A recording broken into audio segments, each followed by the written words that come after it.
we're going to begin the abdominal exam. And I'm going to start with inspection. And what I'm looking for with the inspection, I'm looking at the abdominal area and I'm looking for symmetry. I'm also looking at the contour of the abdomen. So I'm looking for flatness, a protuberant belly, or concave. I'm also looking for the skin. I'm looking for any scars, striae, rashes, lesions, any dilated veins. And then I'm looking at the umbilicus. I'm looking for any bulging or any inflammation. Also, I'm examining and looking at the abdomen. I'm looking for any peristalsis. I'm looking for any waves that I see. And then I'm also looking for aortic pulsations. And so then I'm going to auscultate the abdomen after we inspect it. And I'm going to be listening for bowel sounds in all 4 quadrants. And I'm going to begin the auscultation process in the right lower quadrant. And then I will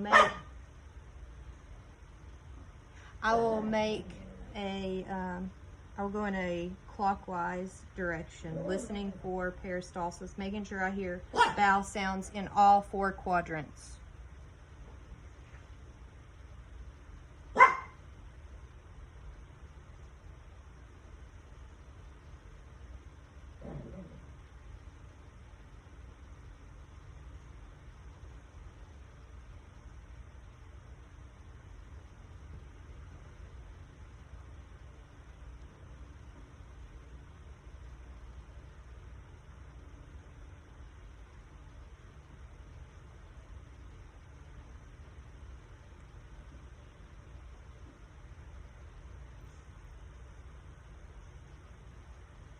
The right upper quadrant, left upper quadrant, and then the left lower quadrant. And what I'm looking for is any hypoactive, hyperactive, or regular bowel sounds. And now for the auscultation process, I'm going to listen over the aorta area and listen for any bruits.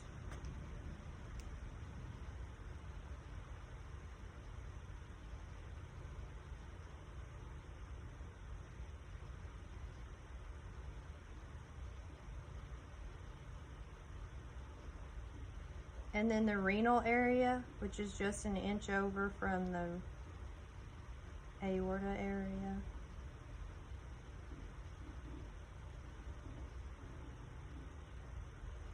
And then the iliac area.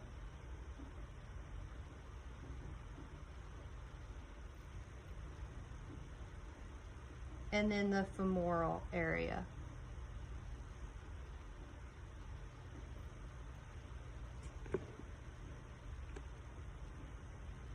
And I did not find any bruits in those areas. And now I'm going to percuss the abdomen, and I'm going to percuss for any tympanic sounds or any dull sounds. So I'm going to start in the right lower quadrant.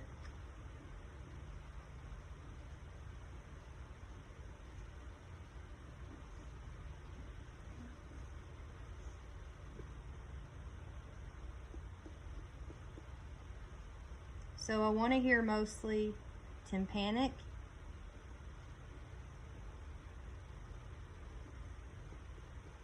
Sounds.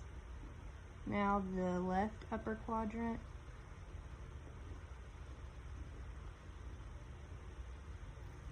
Left lower quadrant.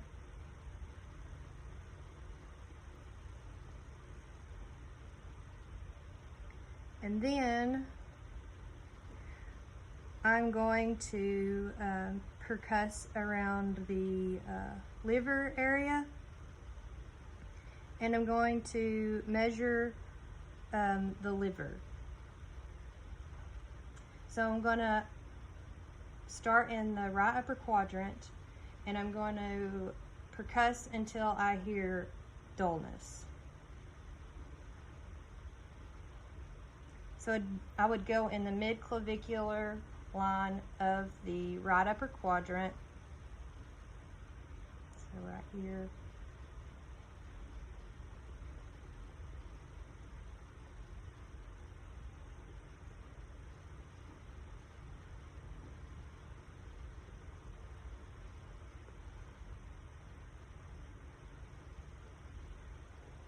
And there I heard the dullness.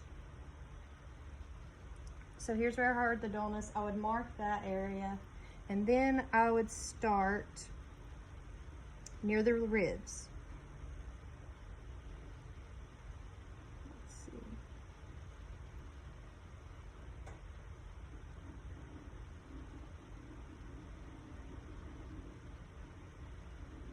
And I would want to go in between, in the intercostal spaces.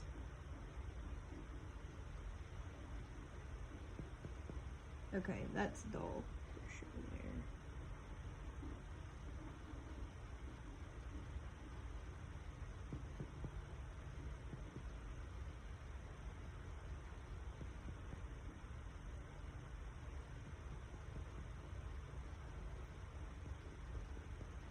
Okay, so that's dull, and I would measure from here, from this dull area, and then I would measure from here and make sure that measures 6 to 12 centimeters.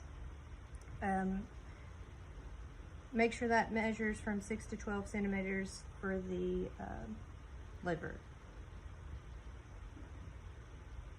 And then I want to start the palpation process. So first you're going to start light palpation, and we're going to palpate for tenderness, where you're going to palpate, make sure there's no guarding, and we're also palpating for any masses. And to start with the light palpation, you just use the pads of your fingers, and we'll start in the right lower quadrant.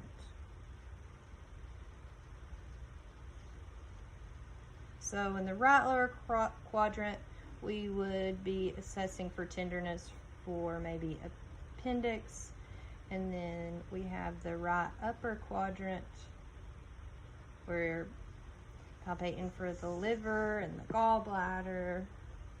And then the left upper quadrant, relax your stomach please.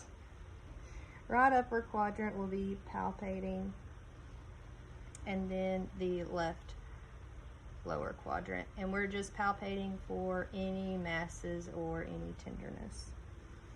And then we're going to do some deep palpation, and we can start with palpating the liver edge. And so the liver edge, we will just right here. So we would do that just a little bit deeper, and we would press a little bit up. See if we can feel the liver.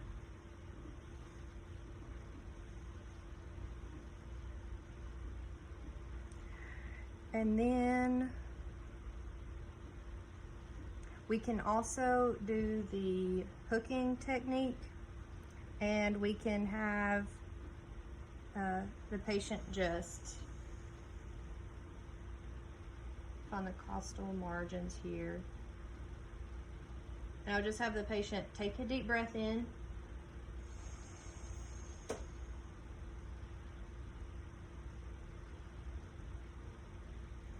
And I would feel the liver as he takes a deep breath in. You can let out your breath. And then we can go over to the spleen and palpate the spleen. You shouldn't be able to feel the spleen. If you do, then you have an enlarged spleen. And you can also be palpating for the kidneys at the liver edge or the costal margins. And then you can also palpate for the aortic width.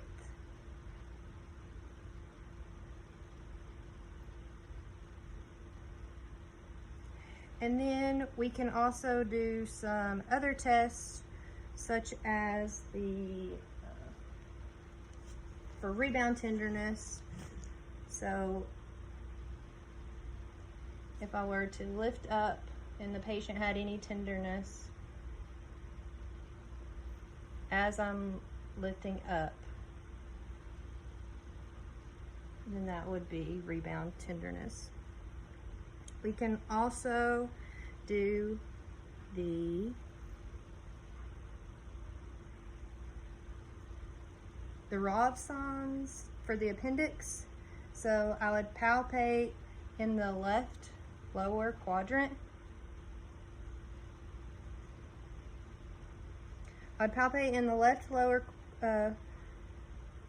quadrant, and then if the patient had any tenderness on the right side, whenever I let go, then that would be a positive sign for the Robsons. And then we have the psoas sign, and this we would just have the patient flex the knee and the thigh. So just have them flex the knee and the thigh. And then we would just see if the patient had any abdominal pain, and that would also be for appendicitis. So if he flexed his knee and flexed his foot here and he had any pain, then that would be positive. And then also, while we're here, we can do where we can rotate the flexed knee, the arbitrator sign. This is also for appendix. So have him flex, and then we would rotate, flex at 90 degrees, and then we would rotate laterally and internally. And if the patient had any pain, that would also be positive for appendicitis. And then we also can check